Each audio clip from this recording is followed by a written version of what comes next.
Hi, I'm Simon. Thanks for tuning in to The Ordinary Filmmaker. Subscribe to get notification of new videos like this one so you don't miss any news, rumors, gear reviews, or tutorials. And to make things just a little bit more exciting, I'm giving away a brand new Canon EOS R5 full-frame mirrorless camera to one lucky viewer. Details are in the description down below, or you can watch this video here, but please look at the terms and conditions as there are some age and location restrictions. And now, for the news. A British company developed a prototype hybrid camera. I'm talking about a real hybrid camera. It literally merges a smartphone with a micro four thirds interchangeable system, allowing you to attach any micro four thirds lens, but have the power of computational photography found in modern smartphones like the iPhone. It's not available for sale yet, but it can be found on Indiegogo. Sony Alpha Rumors said that the FX3 isn't far from being announced and just might have 8K video, DCI 4K, and somehow sell for around $3,200. Yeah, I'm not really buying that one either, but it was a slow news week, so all sorts of strange tidbits got a little bit more coverage. OM Digital gave another interview providing a background on why and how they spun off OM Digital from Olympus and why they're still keeping the name and logo. They teased saying they're going to release a camera in late 2021 that's simply going to wow us. Now, we've seen a lot of great cameras recently, the R5, the Alpha 1, and I'm really looking forward to seeing what this camera is that's going to wow us. What do you think? What do you think is going to wow us in this camera? But those are the highlights. I wish I had more substance for you. I did my best to keep things going.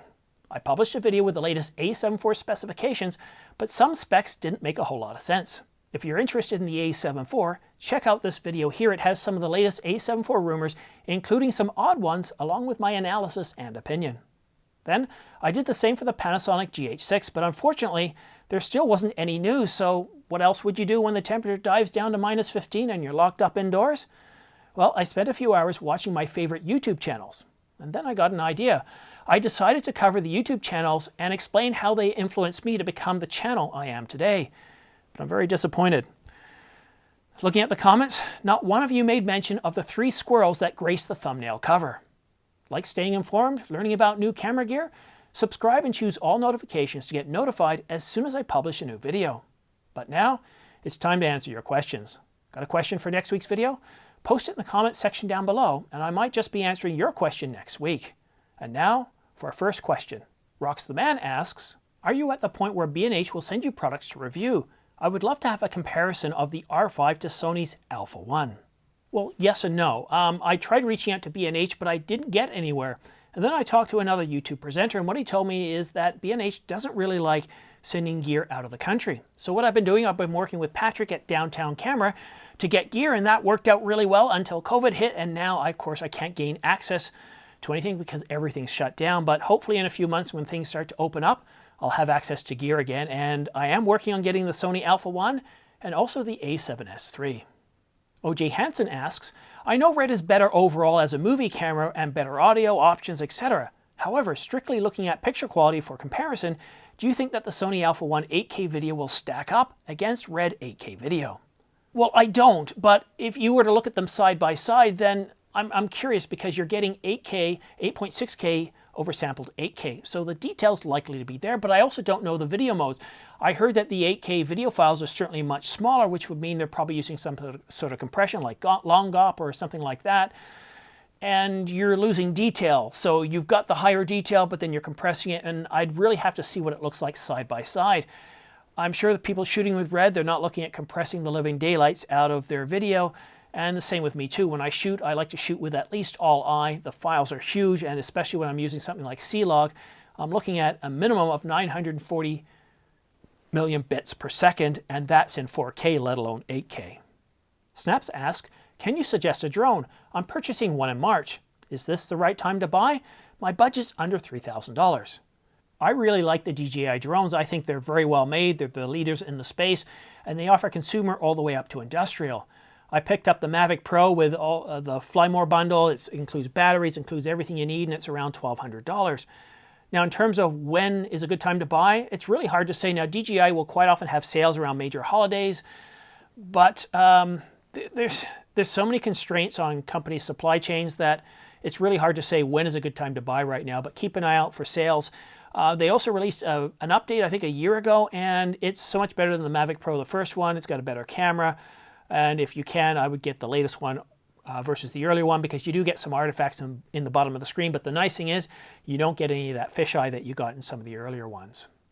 Suma asks, should I buy the Sony Alpha 1 or wait for the Canon R1? And how well does the EOS R5 stack up against the Alpha 1? Well, if you're asking me if you can wait, then it sounds like you can wait. And if so, I would certainly wait if you're interested in both of these cameras. We've got the Alpha 1, we know what the specs are, and we're seeing an awful lot of reviews coming out online, so that's going to help you there. And there's certainly a lot to look at.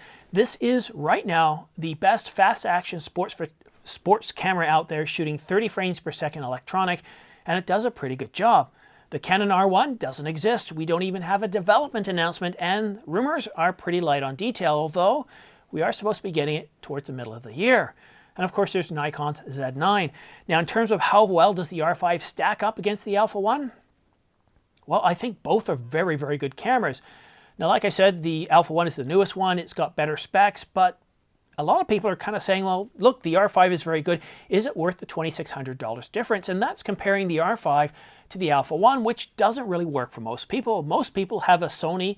They might have an A9, they might have an A7 III, and they're really looking at, do they want to upgrade? Do they get better capabilities out of the Alpha 1? And that's a better comparison. And then, of course, with the R5, you're probably not going to switch to the Alpha 1. You probably want to see what the R1 offers. Very few of us can afford the expense of switching platforms. So I think the R5 is a very good camera. The Alpha 1 does beat it in many areas, but quite often the difference in capability, the gap, isn't that huge. So I'll leave it up to you. But one thing I do recommend, take a look at my video where I do a review of the R5 against the R6 and the EOS R. And take a look at the capability maps that I create there. They're a heat map, and they show all the capabilities for all the cameras in both photo and video mode. And you might want to take that, make it your own, and instead of my capabilities, come up with the capabilities that matter to you. Then create a heat map for the Alpha 1. And you might even want to go a step further and have what you consider mandatory capabilities and drew another heat map. And then, of course, when Canon comes out with the R1, you can easily compare them visually against each other. Chris asks, how's the weather sealing on the EOS R compared to the R5? How do you prepare your camera gear to shoot in different seasons? Any tips on how to use and maintain gear in extreme weather conditions? Well, the R5 is a better built camera. It has better weather sealing. It's a professional grade camera. However, there are still areas where water can get in. So if you're into torrential downpours with heavy winds, water can still get in here. There's a couple of weak points. First of all, these ports on the side here, they have these flaps. You want to make sure they're completely sealed. If you're a video shooter, you really have to be careful, because quite often we have these open, we have one of the jacks filled out, and in this situation here, you don't want to be out in the water. Water's going to get in and damage the camera. The next point of ingress is the lens. You want to make sure it's really tight. I like the fact that the lens releases on this side, so you don't accidentally fiddle with it here. But if you're trying out some EFS lenses just for the fun of it, you want to be careful because they're not weather sealed. Also, on the back here, you've got other points of ingress. Like, for example, this dummy battery port. If you use a dummy battery quite often and you forget to close this port, there's an easy entry for water that can damage your camera. But there are other things you can use to safeguard your gear. If you're going to be in weather a lot, when I say weather, a lot of precipitation, because even snow, when it hits the camera body, will melt. And they have these little, what I'd call raincoats for cameras, and they also keep your hands dry. You can find them on Amazon and camera websites, and that'll help protect your camera gear as well. But you can also, you can use various other gear, such as silk blinds or umbrellas. If the wind isn't too high, you can use, there's so many different things you can construct to help protect your gear. One thing I do want to mention, though, is also condensation. If you're going from, let's say, a really hot and humid environment to an air-conditioned environment very quickly, you're going to have condensation on your camera. Or if you're going from a very, very cold to an indoor environment, same thing. And one way to avoid the condensation, get yourself a large Ziploc bag like they use for toys, about 3 feet by 3 feet, put it in the bag, seal it, then move into the other environment. And once the camera's warmed up to past the dew point, you're not going to have a problem with any water. Stop the FOMO asks, it appears Sony learned from Canon's 8K422 misstep and selected a low bitrate of 8K420 to maximize storage and facilitate video editing. Do you believe that Canon will follow Sony's decision and offer 8K420 in the R1, or double down and claim superior image quality? Well, one thing that got me with this question, when you say Selected a bitrate of 8K 420 to maximize storage and facilitate video editing. Yes, to the first point, it will maximize storage, but not video editing. So when you have a much smaller file size, like a lower bit rate, you're going to have compression, you're going to have other things in there as well, and that's actually going to create more work for the computer. Also, if you choose 420 over 422, and with a lot of cameras, that's the difference between shooting in 8-bit and 10-bit, and what that usually means is you don't have as much color information. And you're starting to look at problems with shadows and highlights. You get more noise in the shadows, you might get blown out highlights, or you just don't get the detail that you would really like that you would get in 10-bit 422. If you're doing a channel like you are and like I am, shooting an IPB in 8-bit is really no big deal. Most people aren't going to be able to tell the difference, but if you're shooting run and gun stuff, you're shooting outside, you want to have all eye, that matters to me more. It's kind of funny when I see a lot of people complaining about the bit rates and the huge file sizes, but professional filmmakers, they want detail. Some of these guys, they don't 420, 422, they're shooting in 444. You want to protect that information. You want as much dynamic range, as much color information. You want as much detail as you can get. So there's two things here. It really depends on the scenario and what you're trying to shoot as to what matters. And also, the other part of your question is, will Canon offer 8K 420? I mean, it's certainly possible. They could offer different bit rates. I really don't know what's going to be in the R1 right now. I know in the R5 you've got 8K, 8K RAW, you have an IPB 8K, so that's a whole, I think that's pretty much 420, is it not? I've never tried editing in 8K IPB. I mean, if I'm going to shoot 8K, I want to get the most amount of detail that I can. Otherwise, what's the point in shooting in 8K? And still, what's the point of shooting in 8K? The highest resolution display I've got is a 5K IMAX, so I'm really out of my depth with 8K. I just have no way to really be able to test it, so I'm going to end this one right now. Sebastian asks, what's the main difference between cinema lenses and still photo lenses? Well, there's really two main capabilities. There's one called focus breathing, and then there's what's called as parafocal lenses. Now, what focus breathing is it's, imagine like the frame I've got right now. I'm shooting with a 50mm f1.2, and it's set to autofocus, focusing on my eyes. Now, this is a 50mm. I don't have 40mm, I don't have 30mm. I can't zoom in with this lens. But if you were to choose a focus point right in front of the camera, let's say about 2 feet away, and then rapidly switch to the background, and what you would see, it looks like this lens is zooming in. And then if you quickly switch back to the laptop, you were talking about changing the focus point here, what looks like it appears to be breathing, because when it zoomed in, the framing changes to when it's in the back, and that can be quite annoying. And the really funny thing is with this Canon EOS R, the 24-105 f4, it has almost no discernible focus breathing, but this $3,000 50mm lens, and I think it's mostly for photographers because the focus breathing is absolutely staggering. I'd actually show you an example, but it's really late here on Friday and I don't have enough time to shoot that B-roll, but it's quite something else. And then what a parafocal lens allows you to do, again, I'll use this 24-105, is as you zoom in, the lens doesn't lose focus. And that's something really, really useful to filmmakers, having those capabilities. So those are the two main differences between cinema lenses and standard stills hybrid camera lenses like the RF or EF or G lenses. Eric asks, any news on a PC, preferably not Apple, that can handle editing 4K HQ on an R5 or R6 without proxies? I like fast workflow without having to slow down for transcoding. So I've been nervous about 4K on my R6, even though I know the benefits it has on image. Well, one thing is, use proxies. Don't worry about it. You can edit perfectly fine. It doesn't really change the end product. Just try it out. Trust me, it's the cheapest option you've got. The next option is you want to find a computer, preferably not Apple. Well, it depends on what software you have. Based on the software, go to that company's website and see what they recommend as a computer, what you need as specs, and see if they have then scalable options. So that here's your base model, and then if you really do a lot of 4K, they recommend this, or maybe even call them up. Because different software handles things differently. Some software is far more heavy on the CPU, some is more on the GPU, some is more split.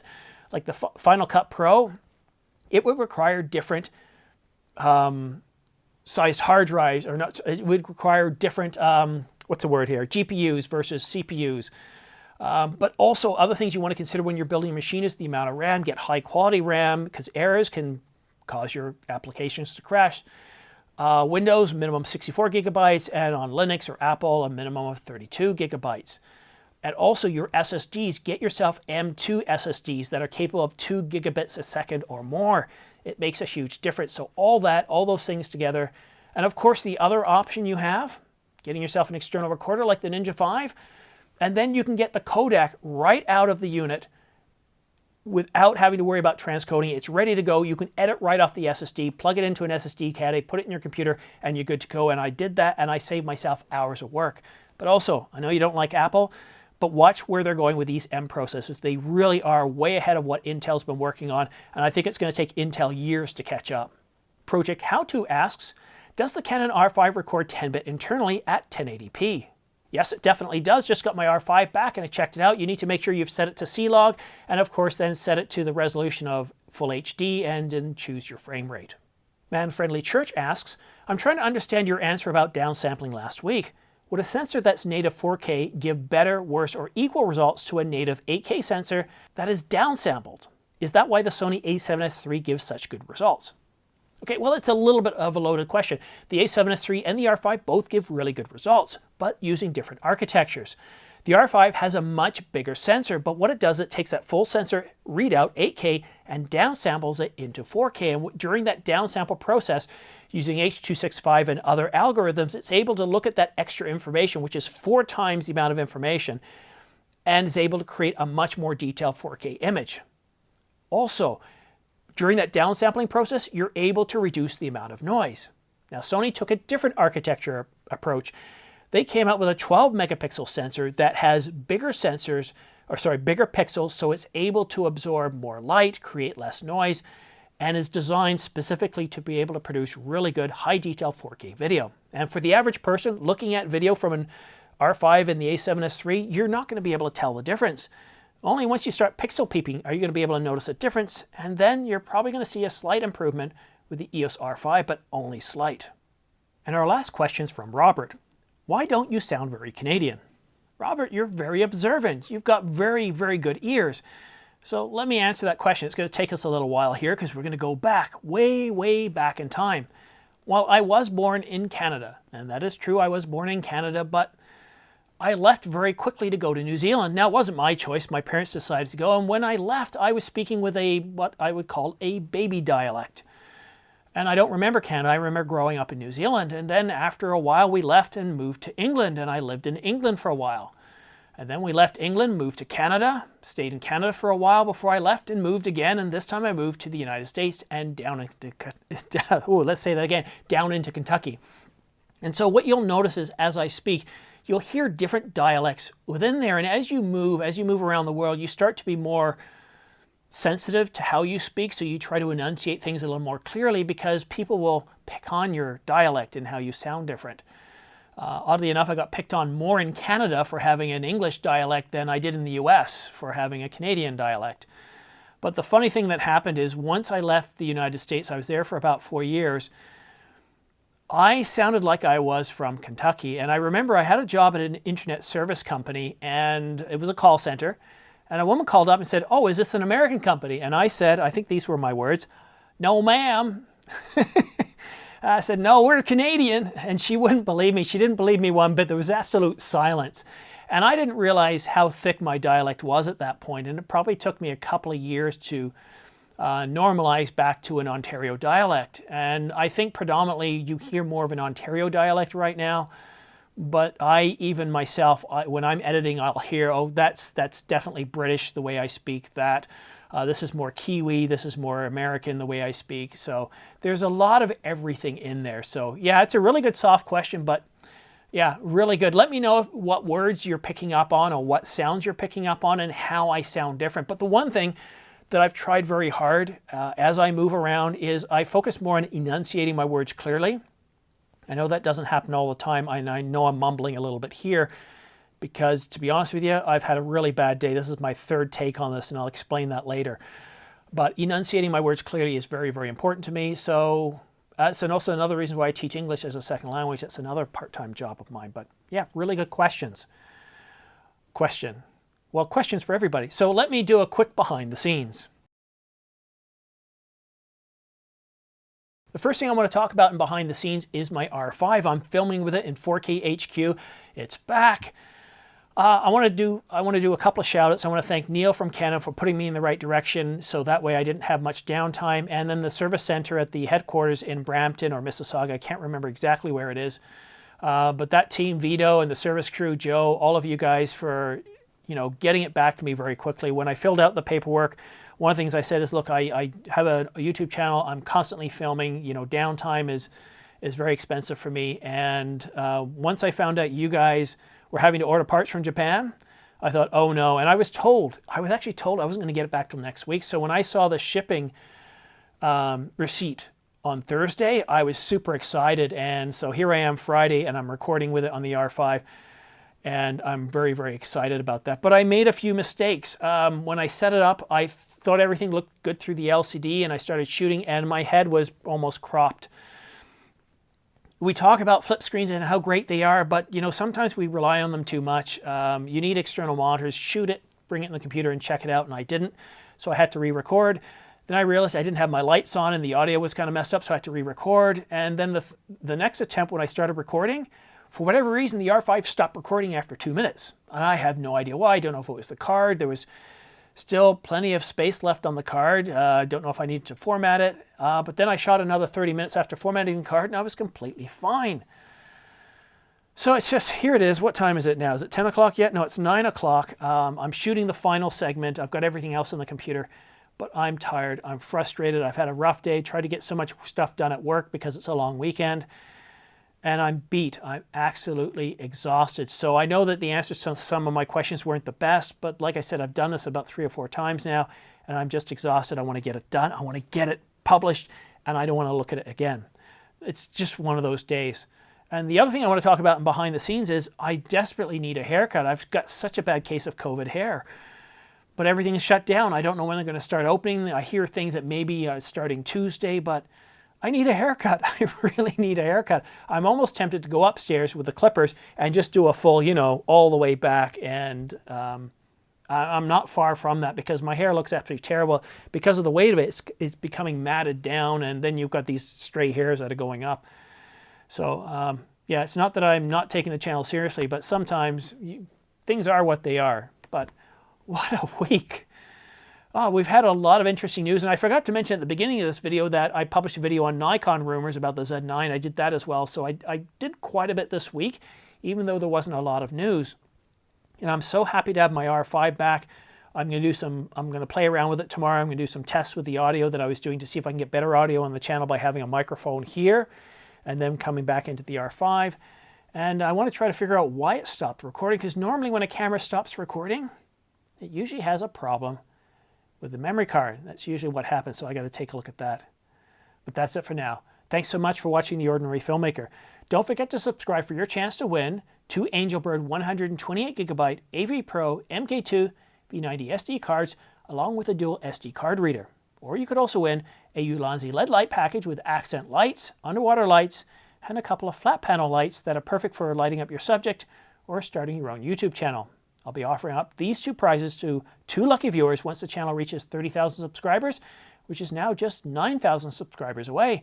And then for every 10,000 subscribers or so, I'll be offering up a different and more expensive prize or prize bundle until the channel reaches 100,000. And on that significant milestone where actually YouTube sends me a nice little plaque, or who knows, they'll probably change that by the time I get there, I'll be offering up a different prize. I'll be offering up and awarding the Canon EOS R5 full-frame mirrorless camera to 1 lucky viewer. And on that bombshell, thanks so much for watching The Ordinary Filmmaker. We'll see you again soon.